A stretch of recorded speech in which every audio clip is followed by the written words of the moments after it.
अंत्योदय और प्राथमिकता योजना के तहत गरीब और मजबूर लोगों को मुफ्त राशन प्रदान किया जाता है, लेकिन मारेगांव तहसील के लाभार्थियों को इस योजना के तहत लाभ नहीं मिल पा रहा है, जिसको लेकर स्थानीय नागरिकों ने तहसीलदार को निवेदन सौंपा और जांच करने की मांग की है।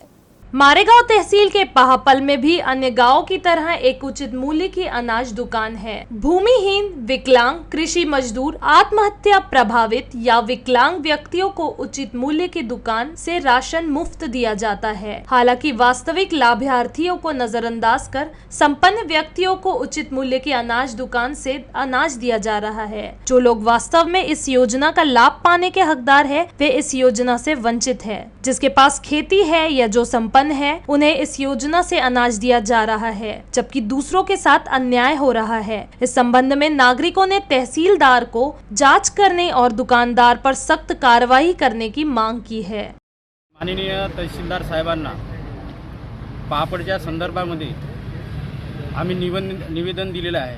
ते निवेदन अशा प्रकारे आहे की जे शासनाचे जे रास्तभाव धान्य दुकानदार आहे त्यांच्या D1मध्ये बहुतांश जे लाभार्थी आहे ते सदन व मजबूत आहे आणि जे काही लाभार्थी आहे ज्याच्यामध्ये अतिथे 2002च्या दारिद्र्य रेषेमध्ये ते आपले जीवन जगतात आणि शेतमजुरी करून ते आपली उपजीविका निर्माण करतात, तरी पण त्यांची दखल न घेता त्यांना वगळण्यात आलेलं आहे।